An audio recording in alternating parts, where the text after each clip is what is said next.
Hello everyone, welcome to knowledge account. Article 142 নিয়ে আজকে discuss করব। সুপ্রিম কোর্টের সুপার পাওয়ার কেন এটাকে বলা হচ্ছে? সত্যি কি আর্টিকেল 142 বিপজ্জনক? জানলে চমকে উঠবে। প্রথম থেকে শেষ পর্যন্ত ভালো করে দেখো। তুমি কি জানো সুপ্রিম কোর্ট চাইলে নিজে নিজেই আইন তৈরি করতে পারে? এটা শুনতে একটু অবাক লাগতে পারে তোমাদের সবাই। এছাড়া তোমরা বিভিন্ন সোশ্যাল মিডিয়াতে এই ধরনের কথাবার্তাগুলো দেখতে পাবে। এটা এখন বহু চর্চিত একটা বিষয়, যেখানে আইনের বই চুপ হয়ে যায় সেখানেই নাকি মুখ খোলে আর্টিকেল 142। এছাড়া এই ধরনের জিনিস তোমরা দেখতে পাবে ভারতের সংবিধানে এমন একটা অস্ত্র নাকি আর্টিকেল 142, যেটা আইনের সমস্ত সীমা ভেঙে দিতে পারে। আর্টিকেল 142 এটা কি আইন না আদালতের রাজনীতি, এই ধরনের প্রশ্ন উঠছে। তুমি যদি মনে করো আদালত শুধু আইন অনুসরণ করে, তাহলে তুমি আর্টিকেল 142 সম্পর্কে জানো না। এরকম সোশ্যাল মিডিয়ায় তোমরা দেখতে পাচ্ছ এই ধরনের কথাবার্তা। ভারতের সংবিধানের একটা মাত্র ধারা আর্টিকেল 142, এটা একটা ছাত্রের জীবন বদলে দেয়, সমাজে শান্তি আনে, আবার বিতর্কও তৈরি করে। তাহলে আমাদের জানতে হবে আর্টিকেল 142 এর অ্যাকচুয়ালি পাওয়ার কি। এটা একটা অনুচ্ছেদ 1 আর্টিকেল 42, যেটা আদালতকে আইন ছাড়াই বিচার করতে দেয়। ভেবে দেখো একবার, তার মানে কতটা ক্ষমতা।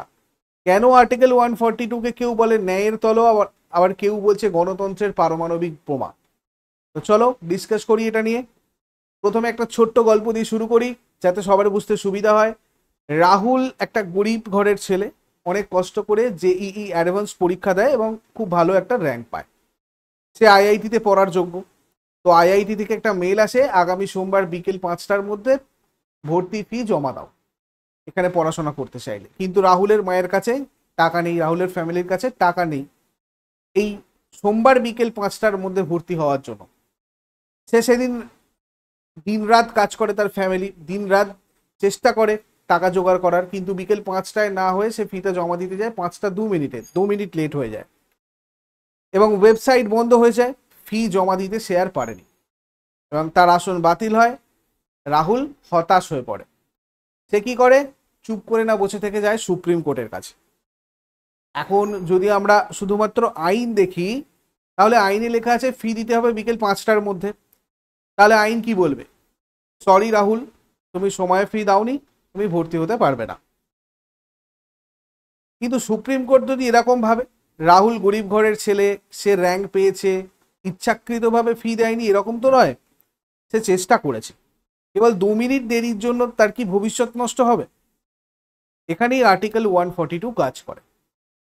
সুপ্রিম কোর্ট যদি এরকম মনে করে, সুপ্রিম কোর্ট বললো আমরা আর্টিকেল 142 ব্যবহার করছি, আইন অনুযায়ী না হলেও ন্যায়ের খাতিরে আমরা তাকে ভর্তি করতে বলছি।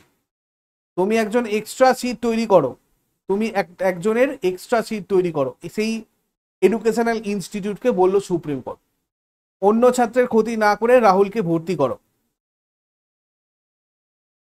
আশা করি গল্পটা তোমরা বুঝতে পারছো। তাহলে 142 আর্টিকেলের ব্যাপারটা, কনসেপ্টটা কি, আরো ডিটেলসে ভালো করে দেখি। আর্টিকেল 142 মানে হচ্ছে ন্যায় প্রতিষ্ঠার জন্য আদালত যখন আইনের বাইরে গিয়েও কোনো কাজ করে, কোনো সিদ্ধান্ত নেয়, যখন আদালতের হাতে আইন রিলেটেড কোনো টুলস থাকে না, আইন ব্যবহার করে আদালত কিছু যখন করতে পারে না, তখনই আসে আর্টিকেল 142। এটা শুধুমাত্র সুপ্রিম কোর্টই ব্যবহার করতে পারে। তো এখন আমরা আর্টিকেল 42 এত কেন উঠে আসছে, আমাদের চর্চার বিষয়ে কেন হয়ে দাঁড়িয়েছে, কেন এটা ভাইরাল হয়েছে আর্টিকেল 142 কেন বর্তমান আলোচনায়?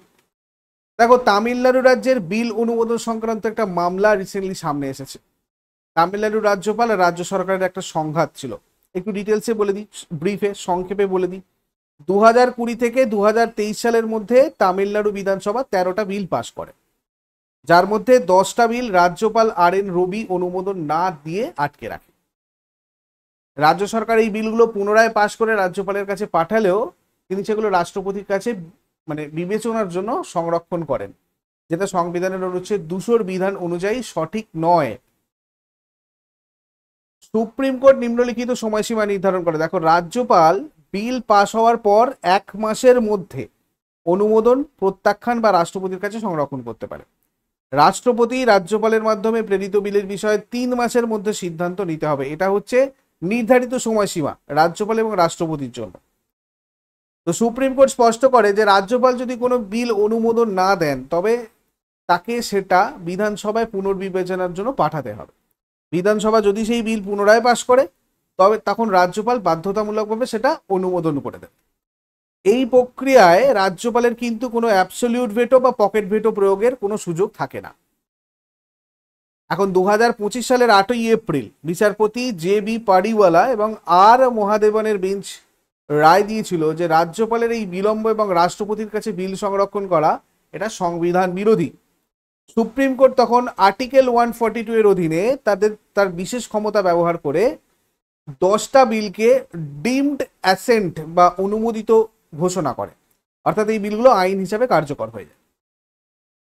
জগদীপ ধনকর আমাদের উপরাষ্ট্রপতি, এনার বক্তব্য গণতান্ত্রিক শক্তির বিরুদ্ধে পারমাণবিক ক্ষেপণাস্ত্র এই আর্টিকেল। তিনি বিচার বিভাগের এই ধরনের হস্তক্ষেপকে জুডিশিয়াল ওভাররিচ বা বিচার বিভাগের অতিরিক্ত হস্তক্ষেপ হিসেবে সমালোচনা করেন। ইন্ডিয়া টুডেতে আমি পেয়েছি, তোমাদের সাথে শেয়ার করলাম। এছাড়া আরো একটা মামলা রিসেন্ট, অতুল কুমার বনাম দ্য চেয়ারম্যান, মানে জয়েন্ট সিট অ্যালোকেশন অথরিটি এবং অন্যান্য আরা। তো অতুল কুমার অ্যাকচুয়ালি উত্তরপ্রদেশের মুজাফফরনগরের হাতাউলি গ্রামের একজন দারিদ্র সীমার নিচে বসবাসকারী দলিত ছাত্র। 2024 সালের গত বছরের জেইই অ্যাডভান্সড, মানে যে গল্পটা দিয়ে শুরু করলাম তোমাদের অনেকটা ঠিক সেরকমেরই, 2024 সালের জেইই অ্যাডভান্সড পরীক্ষায় এসসি ক্যাটাগরিতে 1455 র্যাঙ্ক অর্জন করে আইআইটি ধানবাদের ইলেকট্রিক্যাল ইঞ্জিনিয়ারিং বিভাগে একটা আসন পায়। এখন সমস্যাটা কোথায়? অতুলের পরিবার 17,500 টাকা যেটা অ্যাডমিশন ফি ছিল ভর্তি হওয়ার জন্য আইআইটি ধানবাদে, তো সেটা সংগ্রহ করতে দেরি করে এবং 24শে জুন 2024 তারিখ বিকেল 5টার নির্ধারিত সময়ে কয়েক মিনিট পরে ফিটা জমা দেওয়ার চেষ্টা করে। অর্থাৎ টাকা জোগাড় করার চেষ্টা করে, কিন্তু নির্দিষ্ট সময়সীমায় টাকাটা দিতে পারেনি, একটু দেরি হয় এবং সেই সময় কি হয়, পোর্টাল বন্ধ হয়ে যায়, সেই জন্য আর তার ফি জমা দেওয়া সম্ভব হয়নি এবং সে অ্যাডমিশন নিতে পারে। তো সুপ্রিম কোর্ট লক্ষ্য করে যে অতুল 6বার পোর্টালে লগ ইন করে, অর্থাৎ ধরো এখানে অতুল কি করে, যেহেতু ও আবার ব্যাকে যায় এই আইআইটির কাছে এবং আইআইটি তাকে বলে যে না তুমি সময়ে পয়সা দাওনি, ভর্তি হতে পারোনি, তোমাকে আর নেওয়া যাবে না। কিন্তু অতুলের প্রচন্ড ইচ্ছা, সে পড়বে ওখানে, তো সে কারণে কোর্টের দ্বারস্থ হয়, সেখান থেকে সুপ্রিম কোর্টে যায়। তখন সুপ্রিম কোর্ট লক্ষ্য করে যে অতুল 6বার পোর্টালে লগ ইন করেছে, ডকুমেন্ট আপলোড করেছে, যেটা তার আন্তরিক প্রচেষ্টার প্রমাণ। সে প্রচুর চায়, একদম মন থেকে চায় যে আমি পড়বো, সে টাকা জোগাড়ও করে ফেলেছে। তখন আদালত মন্তব্য করে যে একজন মেধাবী ছাত্র, যিনি একটা প্রান্তিক সম্প্রদায় থেকে এসেছেন এবং ভর্তি নিশ্চিত করতে সবকিছু করেছেন, তাকে এইভাবে বাদ দেওয়া উচিত নয়। হ্যাঁ, সে হয়তো একটুখানি রুল ফেল করেছে, সে 5টার সময় জোগাড় করতে পারেনি, কিন্তু এখানে একটা মানবিক ব্যাপার চলে আসে আর কি। দেখো, আমি তোমাদের সাথে যেগুলোই আলোচনা করছি এগুলো কোনো না কোনো সোর্স থেকে পেয়েছি, প্রত্যেকটা সোর্স আমি ডেসক্রিপশন বক্সেও দিয়ে দিয়েছি, তোমরা ওখান থেকে গিয়ে পুরো ডিটো চেক করতে পারো, যেমন আছে ঠিক এই জিনিসগুলো চেক করতে পারো। আদালত আর্টিকেল 142 এর অধীনে তার বিশেষ ক্ষমতা ব্যবহার করে আইআইটি ধানবাদকে অতুলকে একটা ব্যাচে ভর্তি করতে নির্দেশ দেয়। তো এখানে আইনগতভাবে আদালতের আর কিছু করা থাকে না, তাই সেই অনুচ্ছেদ 142 এখানে ব্যবহার করে আদালত এবং অতুলকে একটা ব্যাচে ভর্তি করতে নির্দেশ দেয়। প্রয়োজনে একটা অতিরিক্ত আসন তৈরি করতে বলে আইআইটি ধানবাদকে। সুপার নিউমেরারি পোস্ট একটা ক্রিয়েট করতে বলে আইআইটি ধানবাদকে, যাতে অন্য কোনো ছাত্রের আসন প্রভাবিত না হয় এবং অতুল ওখানে পড়ার সুযোগটা পায়। শুনানির শেষে প্রধান বিচারপতি DY চন্দ্রচূড় অতুলকে বলেছিলেন অল দ্য বেস্ট, আচ্ছা করিয়ে।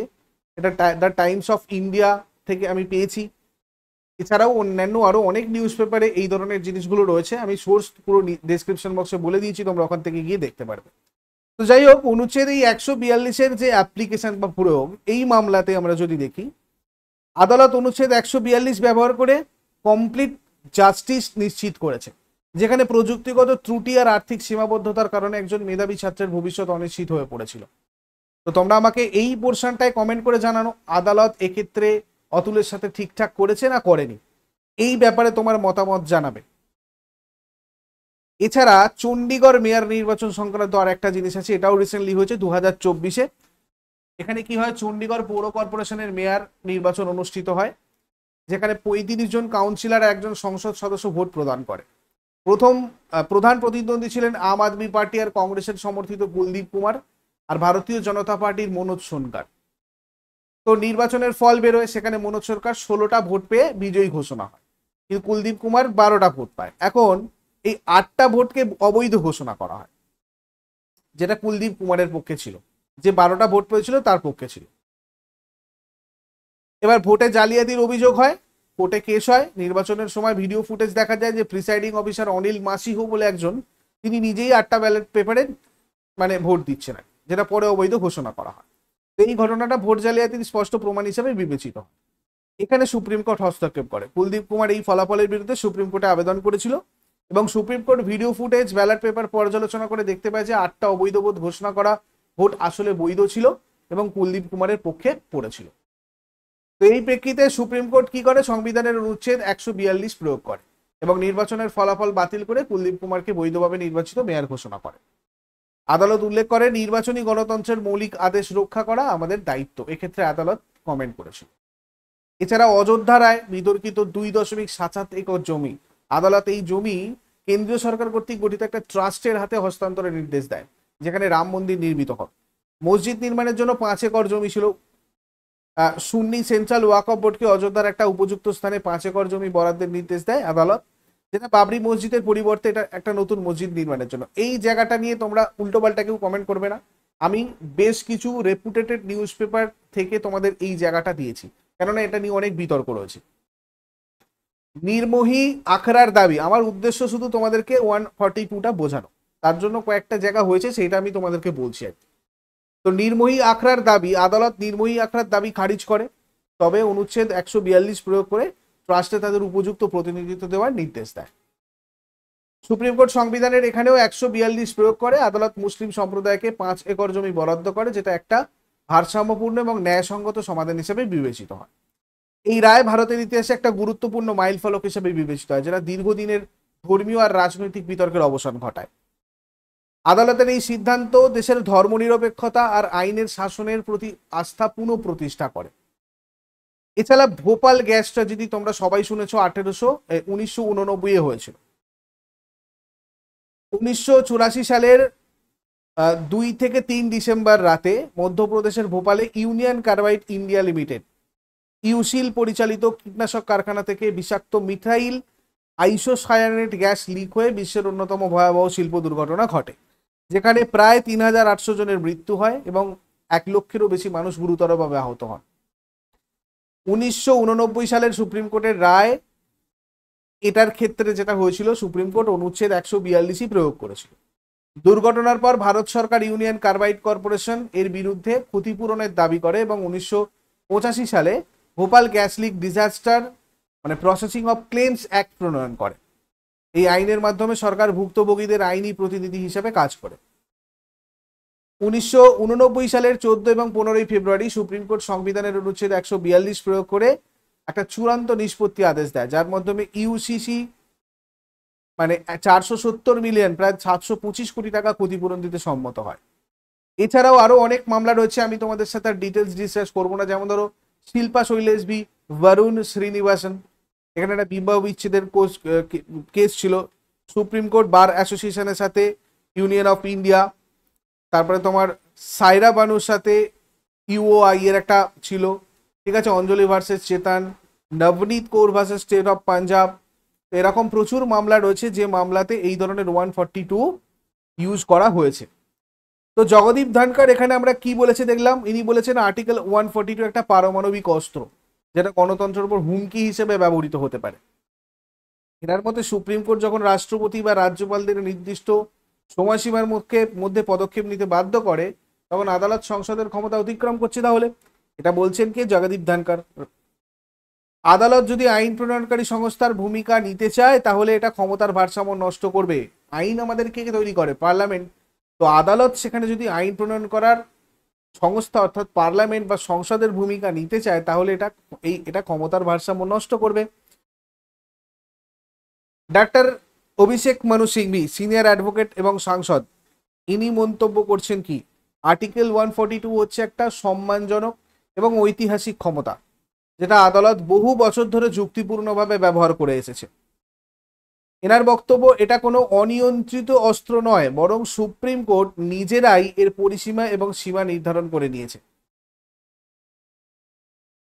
আইন গবেষক আর পর্যবেক্ষকরা কি বলছে, যে গবেষণায় দেখা গেছে 1950 থেকে 2023 পর্যন্ত প্রায় 1579টা রায়ে আর্টিকেল 142 এর উল্লেখ রয়েছে, যার মধ্যে প্রায় 791টা রায়ে এর সরাসরি প্রয়োগ করা হচ্ছে। দেখো 1579টা টোটাল রায় যেগুলো আর্টিকেল 142 এর যেখানে উল্লেখ হয়েছে। আর্টিকেল 142 ব্যবহৃত হচ্ছে এমন জায়গায় যেখানে প্রচলিত আইনে ফাঁক ছিল, যেমন রাজ্যপালদের বিল অনুমোদনের সময়সীমা নির্ধারণ, তোমরা দেখলে। অ্যাডভোকেট সুমিত গেহলট মন্তব্য রেখেছেন উপরাষ্ট্রপতির সমালোচনার বিরোধিতা করে, বলেছেন আর্টিকেল 142 আসলে ন্যায় বিচার নিশ্চিত করার একটা পথ, এটা কখনোই গণতন্ত্রকে হুমকির মধ্যে ফেলে না। এই ধারাটা কোনো জুডিশিয়াল ওভাররিচ নয়, বরং এটা এমন একটি হাতিয়ার যেটা আইনি ফাঁক পূরণ করে। সুপ্রিম কোর্ট নিজেই 1998 সালে রায়ে বলেছিল, সুপ্রিম কোর্ট বার অ্যাসোসিয়েশন বনাম ইউনিয়ন অফ ইন্ডিয়া মামলায় আর্টিকেল 142 একটা মূল্যবান অস্ত্র হলেও এটা প্রচলিত আইনকে প্রতিস্থাপন নয়, বরং পরিপূরক হিসেবে ব্যবহার করা উচিত। এই ধারা সাবধানে এবং সংযমের সঙ্গে ব্যবহার করতে হবে।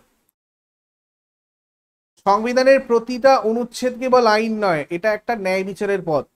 আর্টিকেল 142 আমাদের শেখায় যে মানবিকতা এবং যুক্তির সাথে ন্যায় বিচার প্রতিষ্ঠা করাই আদালতের প্রধান উদ্দেশ্য। আইনের সীমার বাইরেও যদি সত্যকে রক্ষা করতে হয়, তাহলে আর্টিকেল 142 সেই পথ খুলে দেয়। কমেন্টে তুমি জানাও, তুমি কি মনে করো আর্টিকেল 142 থাকা উচিত কিনা।